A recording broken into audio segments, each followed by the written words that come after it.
मेरे प्यारे बच्चों, कैसे हैं आप लोग। आशा करते हैं कि आप लोग ठीक होंगे, मन लगा के पढ़ाई कर रहे होंगे। तो बउआ लोग, आज हम लोग है ना बीबीडी गाइड 2025 वाला सॉल्यूशन करने वाले हैं, जिसमें हम लोग आज हिंदी का ऑब्जेक्टिव देखेंगे। तो देखिए बउआ हो, हिंदी का ऑब्जेक्टिव में हम लोग है ना चैप्टर 4 तक पढ़ चुके हैं। आज हम लोग चैप्टर 5 पढ़ेंगे, जिसका नाम है ना नागरी लिपि, जिसके लेखक हैं बउआ गुणाकर मूले, है ना गुणाकर मूले इसके लेखक हैं। तो चलिए बउआ हो, पहला क्वेश्चन क्या कहता है ना पहला क्वेश्चन क्या कहता है। और पहला क्वेश्चन देखने से पहले हम आपको बताते हैं कि जो भी बउआ है ना चैप्टर पढ़ चुके हैं तो वो खुद से है ना जवाब दीजिएगा, और जो अभी नहीं पढ़े हैं है ना तो वो समझने का प्रयास कीजिएगा। तो चलिए बउआ हो, पहला क्वेश्चन कहता है कि मराठी, नेपाली और नेवारी, है ना मराठी, नेपाली और नेवारी भाषाओं की लिपि क्या है। मराठी, नेपाली और नेवारी भाषाओं की लिपि क्या है। इसकी लिपि क्या है बउआ हो, किस लिपि में लिखाता है मराठी, नेपाली, नेवारी। तो बताइएगा इसका ऑप्शन कौन सा सही होगा। तो इसका ऑप्शन होगा डी नंबर सही होगा, देवनागरी, है ना देवनागरी लिपि में लिखाता है बउआ लोग। देखिए अगला क्वेश्चन, देखिए क्या कहता है। दूसरा नंबर कहता है कि चंद्रगुप्त द्वितीय, है ना चंद्रगुप्त द्वितीय विक्रमादित्य का व्यक्तिगत नाम क्या था। चंद्रगुप्त, है ना चंद्रगुप्त जो द्वितीय चंद्रगुप्त थे, है ना विक्रमादित्य का व्यक्तिगत नाम क्या था, है ना। तो पुकारो नाम, व्यक्तिगत का मतलब हुआ पुकारो नाम, जो हम लोग आसानी से है ना किसी के पुकारो नाम बोलते हैं। तो ये बताइएगा पुकारो नाम क्या था इनका। तो इनका पुकारो नाम था, ऑप्शन नंबर कौन सा सही होगा बउआ हो। ऑप्शन नंबर सी, देव, है ना ऑप्शन सी होगा देव। चलिए बउआ हो, अगला कहता है क्वेश्चन नंबर 3, कहता है नागरी लिपि शीर्षक पाठ कहाँ से लिया गया है। नागरी लिपि शीर्षक पाठ कहाँ से लिया गया है। तो नागरी लिपि शीर्षक पाठ बउआ हो कहाँ से लिया गया है, पहले आप जवाब दीजिए कौन सा ऑप्शन सही होगा। तो इसका ऑप्शन नंबर बी सही होगा, है ना भारतीय लिपियों की कहानी से, भारतीय लिपियों की कहानी से, है ना। तो सही जा रहा है। तो चलिए बउआ हो, अगला देखते हैं क्वेश्चन, है ना। अगला क्वेश्चन 4 नंबर कहता है कि कर्नाटक प्रदेश का, है ना श्रवण बेलगोल स्थान किसका प्रसिद्ध, है ना तीर्थ स्थल है। कर्नाटक प्रदेश का श्रवणबेलगोला स्थान किसका प्रसिद्ध तीर्थ स्थल है, किसका है जी। तो आप बताइएगा, सबसे पहले आप जवाब दीजिए, उसके बाद हम बताते हैं कौन सा ऑप्शन सही होगा। तो ऑप्शन नंबर ए सही होगा, ऑप्शन नंबर ए सही होगा। नहीं, गलत है, ऑप्शन नंबर ए सही नहीं होगा बउआ हो। इसका ऑप्शन नंबर होगा डी सही होगा, जैनों का, है ना किसका प्रसिद्ध तीर्थ स्थल है। तो जैनों का, है ना ऑप्शन नंबर ए नहीं होगा, डी होगा इसका, जैनों का। ठीक है, चलिए अगला क्वेश्चन नंबर 5 देखते हैं बउआ हो। धारा नगरी का कौन शासक अपने विद्यानुराग के लिए इतिहास में प्रसिद्ध है। बताइएगा इसका सही जवाब दीजिएगा बउआ हो, है ना। तो इसका ऑप्शन कौन सा सही होगा, ऑप्शन नंबर सी सही होगा, है ना परमार शासक भोज, परमार शासक भोज, है ना। अगला देखिए क्वेश्चन नंबर हम लोग देखने वाले हैं 6 बउआ हो, ध्यान से देखिएगा और पहले जवाब दीजिएगा। कहता है क्वेश्चन नंबर 6, किस शासक ने ऐसा सिक्का चलाया जिस पर नागरी लिपि में, है ना रामसिया शब्द अंकित है। समझे क्वेश्चन को सही से। चलिए तो इसका जवाब दीजिए, इसका ऑप्शन कौन सा सही होगा। तो इसका ऑप्शन होगा बी नंबर सही होगा, बादशाह अकबर ने। अगला देखिए बाबा, क्वेश्चन नंबर 7 कहता है कि हिंदी तथा इसकी विविध बोलियां, है ना हिंदी तथा इसकी विविध बोलियां किस लिपि में लिखी जाती है। बताइएगा जी, इसका ऑप्शन कौन सा सही होगा।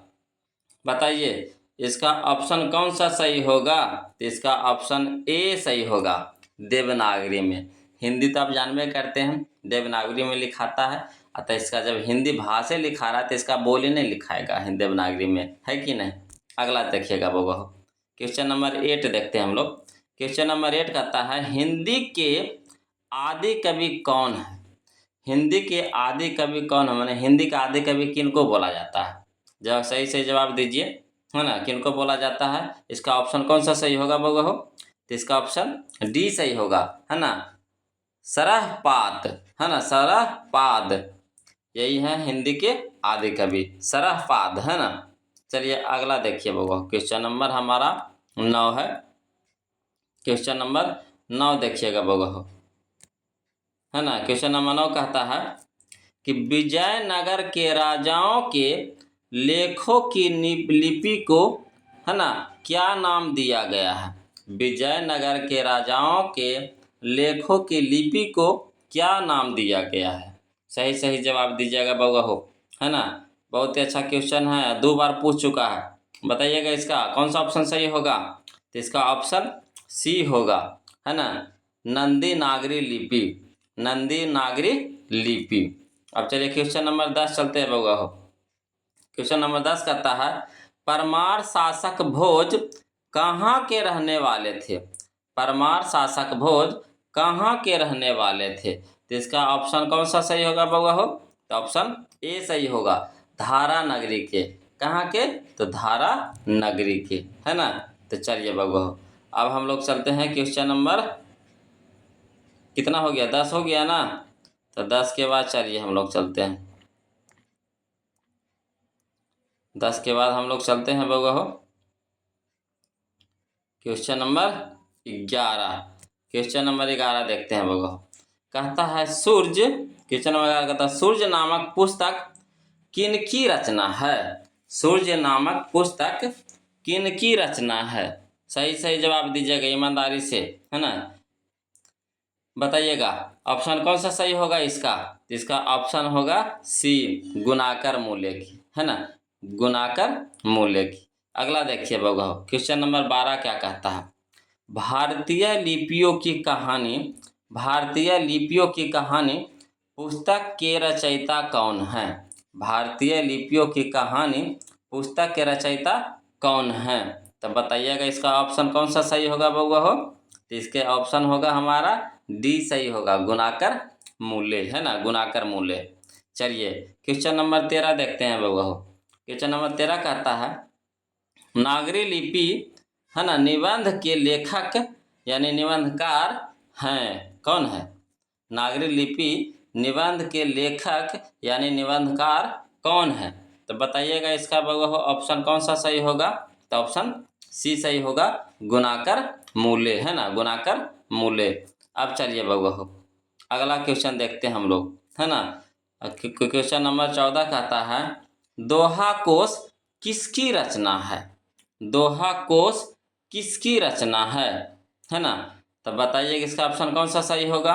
तो ऑप्शन नंबर ए सही होगा, सरहपाद की, है ना, सरहपाद की। चलिए अगला होगा सरहपाद की। अगला देखिए क्वेश्चन नंबर 15 देखते हैं हम लोग।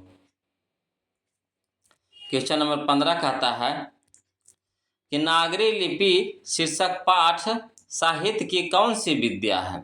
नागरी लिपि शीर्षक पाठ साहित्य की कौन सी विद्या है? तो इसका ऑप्शन कौन सा सही होगा बउआ हो? तो इसका ऑप्शन बी सही होगा, निबंध है। क्या है? निबंध है। चलिए क्वेश्चन नंबर 16 देखते हैं हम लोग। क्वेश्चन नंबर 16 कहता है कि तमिल, मलयालम, तेलुगु, कन्नड़ भाषाएं हैं, कहाँ की भाषाएं हैं बताइए। तो इसका ऑप्शन कौन सा सही होगा? तो इसका ऑप्शन होगा डी सही होगा, है ना, दक्षिण भारत की। कहाँ की? दक्षिण भारत की। हम लोग साउथ मूवी देखते हैं ना, है ना, तेलुगु मूवी, तो कहाँ से आता है वो सब दक्षिण भारत की है ना। तो चलिए अगला देखिए क्वेश्चन नंबर 17। क्वेश्चन नंबर 17 देखिएगा बउआ। क्वेश्चन नंबर 17 कहता है दक्षिण भारत की नागरी लिपि क्या कहलाती है? दक्षिण भारत की नागरी लिपि क्या कहलाती है बताइएगा। तो इसका ऑप्शन कौन सा सही होगा बउआ? 17 का ऑप्शन कौन सा सही होगा? तो इसका ऑप्शन होगा सी सही होगा, है ना। नंदी नागरी, नंदी नागरी लिपि, है ना, नंदी नागरी लिपि। चलिए बउआ हो, क्वेश्चन नंबर अब हम लोग 18 देखते हैं, है ना। क्वेश्चन नंबर हम लोग 18 देखते हैं। क्वेश्चन नंबर 18 क्या कहता है जो देखिएगा। कहता है 10वीं 11वीं सदी में किस रचना ने भारत यूरोप के बीच व्यापार संबंध के बारे में बताया गया है। बताइएगा कौन सा इसका ऑप्शन सही होगा बउआ 18 का। तो 18 का ऑप्शन सही होगा हमारा बी, है ना, शाहनामा। शाहनामा, शाहनामा में, है ना, जब शाहनामा लिखाया गया था तो उसमें बताया गया है। अगला देखिए क्वेश्चन नंबर 19 देखते हैं बउआ। कहता है 12वीं सदी के केरल के शासकों के सिक्कों पर, है ना, वीर के लस्य जैसे शब्द खाली स्थान लिपि में अंकित है। कौन सी लिपि में अंकित है बताइए आप ही। पुनः इसका कौन सा ऑप्शन सही होगा। तो पुनः इसका ऑप्शन होगा डी सही होगा, देवनागरी, देवनागरी। अब चलिए हम लोग वो क्वेश्चन नंबर 20 देखते हैं, है ना। क्वेश्चन नंबर 20 देखते हैं। कहता है कि ईसा की 14वीं 15वीं सदी के विजयनगर के शासकों ने अपने लेखों की लिपि को कहा है। कौन सी लिपि कहा है बताइए। तो इसका ऑप्शन होगा हमारा ए सही होगा, नंदी नागरी, नंदी नागरी। अगला देखिएगा बउआ क्वेश्चन नंबर 21 क्या कहता है। कह रहा है सरहपाद की कीर्ति है, सरहपाद की कीर्ति है। तो बताइएगा 21 का कौन सा सही होगा बउआ। ऑप्शन नंबर ए सही होगा, दोहा कोस, है ना, दोहा कोस। चलिए क्वेश्चन नंबर 22 हम लोग देखते हैं बउआ। कहता है हिंदी लिखी जाती है, हिंदी लिखी जाती है कौन सी लिपि में बताइए आप ही। हिंदी लिखी जाती है ना। ऑप्शन नंबर ए सही होगा, देवनागरी लिपि में, है ना, देवनागरी लिपि में। अब चलिए बउआ हम लोग आगे चलते हैं।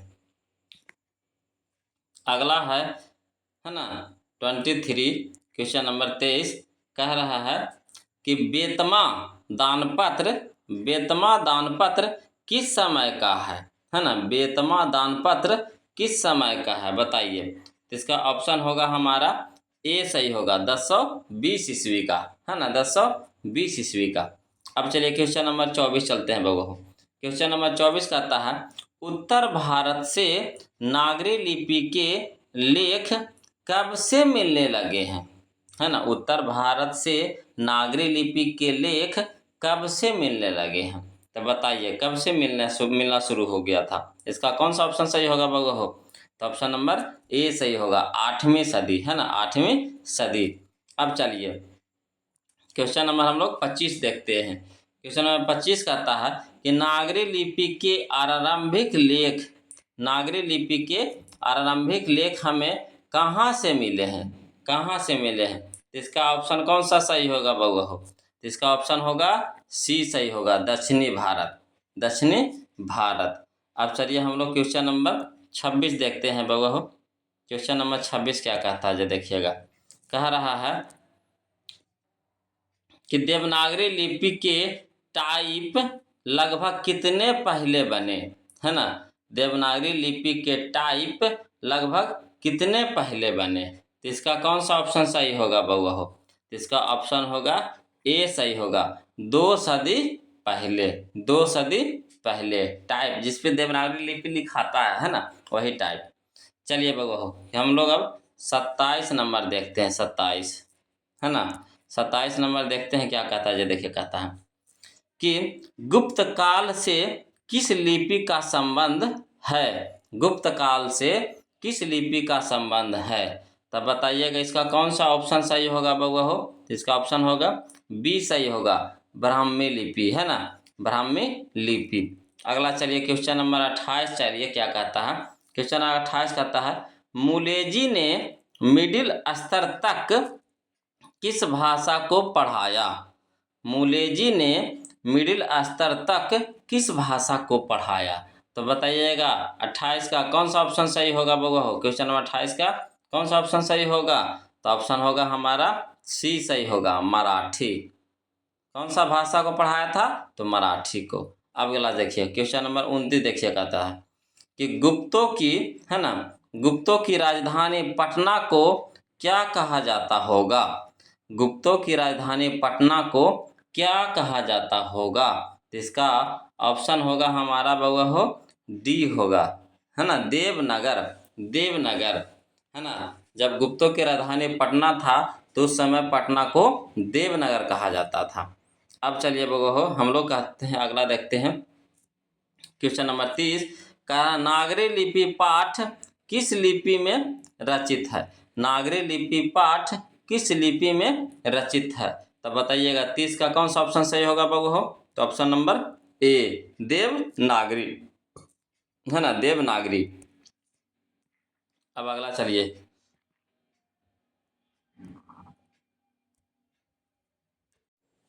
देखिएगा बउआ हो क्वेश्चन नंबर 31 क्या कहता है? क्वेश्चन नंबर 31 कहता है कि नागरी लिपि किस विद्या की रचना है? नागरी लिपि किस विद्या की रचना है? तो इसका कौन सा ऑप्शन सही होगा बउआ हो? तो इसका ऑप्शन होगा बी, निबंध, है ना, निबंध है।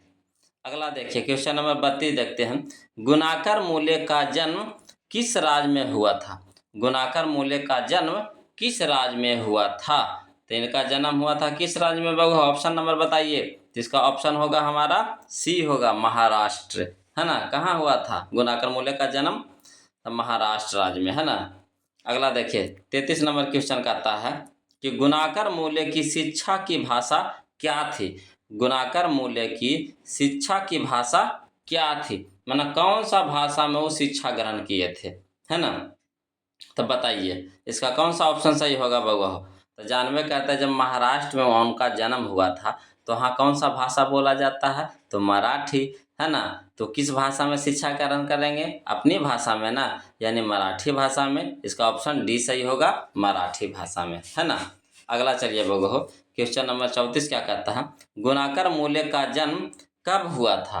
गुणाकर मूल्य का जन्म कब हुआ था? तो इसका ऑप्शन होगा हमारा ए सही होगा, 1935 ईस्वी में, 1935 ईस्वी में। अब चलिए बउआ क्वेश्चन नंबर हम लोग अगला देखते हैं। क्वेश्चन नंबर अगला है 35, है ना। 35 कहता है कि ना, है ना, नागरी, नागरी नामक अस्तित्व, है ना, में कब आया? नागरी नाम, नागरी नाम अस्तित्व में कब आया? नागरी नाम अस्तित्व में कब आया? तो बताइए 35 का कौन सा ऑप्शन सही होगा? तो ऑप्शन नंबर ए, 1000 ईस्वी के आसपास, 1000 ईस्वी के आसपास। अगला देखिएगा वह क्वेश्चन नंबर 36 का आता है, अक्षरों की कहानी किनकी रचना है? अक्षरों की कहानी किनकी रचना है? तो इसका 36 का ऑप्शन कौन सा सही होगा बउआ हो? तो 36 का ऑप्शन होगा हमारा बी सही होगा, गुणाकर मूल्य की, है ना, गुणाकर मूल्य की। अब चलिए बउआ हो, है ना, क्वेश्चन नंबर हम लोग 37 देखते हैं। 37 का था, गुणाकर मूल्य की प्रारंभिक शिक्षा किस परिवेश में हुई थी? गुणाकर मूल्य की प्रारंभिक शिक्षा किस परिवेश में हुई थी? तो इसका हो जाएगा ऑप्शन ए, ग्रामीण परिवेश में, है ना। ऑप्शन नंबर ए होगा ग्रामीण में, है ना, ग्रामीण परिवेश में। चलिए बाबा हम लोग आगे चलते हैं, क्वेश्चन नंबर 38 देखते हैं।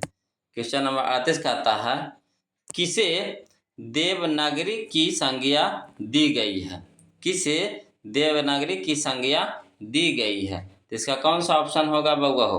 तो ऑप्शन नंबर बी सही होगा, काशी, काशी को, है ना, काशी को है ना, देवनागरी कहा जाता है, काशी।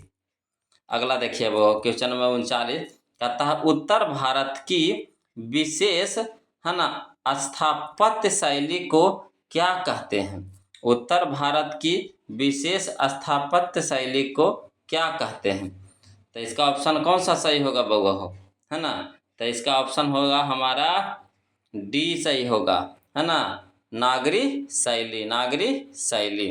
अगला देखिए बउआ क्वेश्चन नंबर 40, 40 क्या कहता है कि मिहिर भोज की, है ना, ग्वालियर प्रशिस्त किस भाषा में है? मिहिर भोज की ग्वालियर प्रशिस्त किस भाषा में है? तब बताइएगा बउआ हो 40 का कौन सा ऑप्शन सही होगा? तो ऑप्शन नंबर सी, संस्कृत भाषा में, है ना। किस भाषा में? तो संस्कृत भाषा में। चलिए बगो, फिर आगे चलते हैं हम लोग। अगला कहता है क्वेश्चन नंबर 41 क्या कहता है, जो देखिएगा। क्वेश्चन नंबर 41 कहता है बेतवा कहाँ है? बेतवा कहाँ है? तो इसका सही जवाब बताइएगा बगो, कौन सा ऑप्शन सही होगा? तो ऑप्शन नंबर ए सही होगा, इंदौर के पास। कहाँ होगा? इंदौर के पास। चलिए अगला देखिए, क्वेश्चन नंबर 42 देखते हैं। अमोघ वर्ष कौन था? अमोघ वर्ष कौन था? तो बताइएगा इसका सही ऑप्शन क्या होगा बगो, है ना। 42 का सही ऑप्शन होगा हमारा बी, प्रख्यात राष्ट्रकूट राजा। प्रख्यात राष्ट्रकूट राजा। अगला देखिएगा बगो, क्वेश्चन नंबर हमारा 43 है। सिद्धम क्या है? सिद्धम क्या है? तो इसका कौन सा ऑप्शन होगा? तो सिद्धम एक प्रकार की लिपि है। ऑप्शन नंबर डी सही होगा, एक प्रकार की लिपि। चलिए बगो, अगला देखते हैं हम लोग, है ना। अगला क्वेश्चन है हमारा 44 है। कह रहा है गुणाकर मूले ने विभिन्न विषयों पर कितने निबंध लिखे? गुणाकर मूले ने विभिन्न विषयों पर कितने निबंध लिखे? तो बताइए कितने निबंध लिखे अलग अलग विषय पे सब मिला के, है ना। तो बताइएगा इसका कौन सा ऑप्शन सही होगा? तो ऑप्शन नंबर बी होगा, 2500 से अधिक। 2500 से अधिक निबंध लिखे हैं, है ना, अलग अलग विषयों पर। अगला देखिए 45 के देखिए, कह रहा गुणाकर मूले की मृत्यु कब हुई थी? गुणाकर मूले की मृत्यु कब हुई थी? तो देखिए इसका ऑप्शन होगा हमारा कौन सा सही होगा हो? तो ऑप्शन नंबर होगा हमारा डी सही होगा, 2009 ईस्वी में। 2009 ईस्वी में, है ना। तो बताइएगा ईमानदारी से, है ना, किनका कितना सही गया, है ना। 45 टोटल क्वेश्चन था बउआ हो। 45 क्वेश्चन में किनका कितना सही गया, है ना। कमेंट में ज़रूर जवाब दीजिएगा। और बउआ हो वीडियो अगर अच्छा लगे, है ना, आपके लिए फ़ायदेमंद हो, तो प्लीज़ वीडियो को लाइक कर दीजिए, है ना। आज जो अभी तक चैनल को सब्सक्राइब नहीं किए हैं तो प्लीज़ चैनल को सब्सक्राइब कर लीजिए। फिर हम लोग मिलते हैं ब्रेक के बाद, तब तक के लिए जय हिंद।